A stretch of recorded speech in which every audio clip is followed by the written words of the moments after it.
Support CGT, give us a subscribe. Hello and welcome! In this video we're going to have a look at two types of ballistic helmets. Why should you have a ballistic helmet? Well, for basic protection. These beauties protect against shrapnel, debris from explosions and a basic 9mm bullet. Just 9mm. If they come at you with a 50 cal or they are shooting at you with an AK-47, it will probably go right through. So I got two helmets, one that I use at work, one that I use private for training and other stuff. First one is made by Sioen Industries, which is a Belgian company. They're quite new to making defensive weapons because they're normally making clothes, fabrics for firemen, for heavy industries and stuff like that. And it shows. They also have bulletproof vests. Their first model had a lot of issues. The second model has improved, but they're still living in the 90s. So, yeah. But we're focusing on the helmet. And then the second helmet by PGD. What is PGD? Well, that is the Protection Group Denmark. Both helmets, the shell, Kevlar, is actually made in the same factory in Europe. So what's different is on the inside. And we'll have a look right away. So the helmet by Sioen, as you can see, has a basic front. The side rails to put on anything you want, from radio connection, lights or anything you like. Of course this one is fitted with Velcro. I do not know why they did it at work. I have no use for it at all. But mostly, well, maybe installing a battery backpack for your night vision, but this won't hold the weight. This is just Velcro, this is just useless. Now, the biggest differences between the helmets is on the inside. What do they have in common? Well, this thing here, just put it on your head, unlock it to have room, close it, and then you turn so it fits correctly. The padding, you can place it yourself how you want. This one is really soft, little pressure and it bends. Not much of a fan. Now for any ballistic helmet, if you're wearing it for like 20 minutes, you're walking with your full gear, you'll start to sweat. So these things will get wet. They're also Velcro, so you can put them off, pull them off, and then just make sure that they dry out.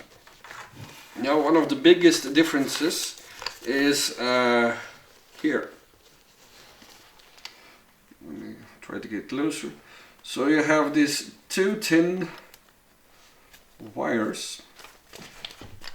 Gotta get them on the camera somehow. Maybe in the back. So you can see these two wires. And then there's this strap. They go on the inside, come out, here's the strap, and here are the wires.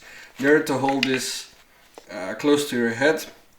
Now, the differences between the Sioen one and the other one, the PGD one, is the comfort. This, no. For me, it doesn't do. This strap, I can feel it pushing. It's not a very comfortable feeling for me. It doesn't do anything in terms of comfort when you're running with it, when you're doing exercises. So for me, no. They really didn't do proper research. The buckles themselves, they're good quality, decent plastic, strong. This fabric is okay. This is soft, but this will take on a lot of sweat. Okay, the sweat needs to go somewhere, but after a few hours you're like, no, this is really bad. So no thank you. So that's it for the Sioen one. And now it's time for the PGD one. The front looks the same. There is an extra clip that comes with it, a small modification. I don't know why I do not use it. Again, the side rail, you can put on what you want. The back, I like this cover, not just for protection of the sun, but for the things that I use it with. I'm not going to show what I use. No. And then inside, this is different padding. You can see the layout is different. This layout I did myself after experimenting, testing. For me, this is much better.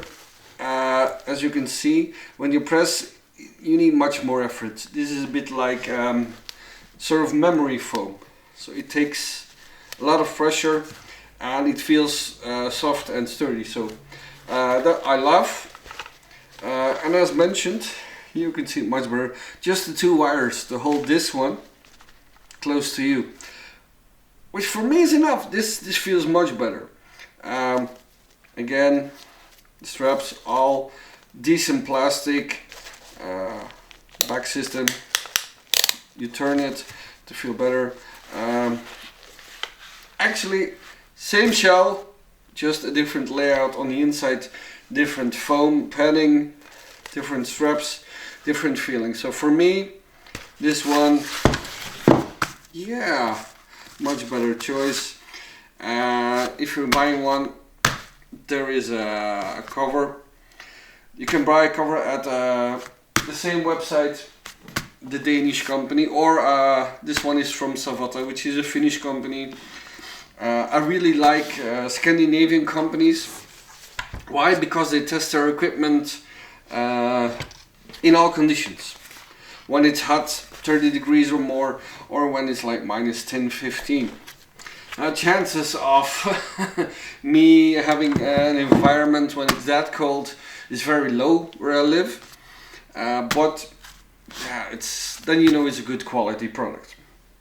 Now, as I said, I use this for trading and explaining stuff to other people.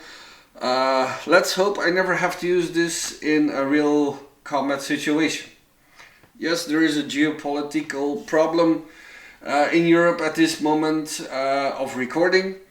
I hope this ends soon, because in the end everyone wants just peace and have this at home, and yeah, well, use it only when it's necessary. So in the end, there are minor differences between the helmets. It's just which one feels better for your head. For me, this one wins. As you can see, this one has a protective cover, which I advise when you're doing a lot of training and stuff in the sunlight, because sunlight will have a negative effect in the long term on the Kevlar. This is by a Swedish company, Savota, because I found it much better in the way it's structured and made. I hope you enjoyed this video. If you like it, of course, subscribe, hit the thumbs up. If you have questions, leave in the comments and I'll get to you as soon as possible. See ya!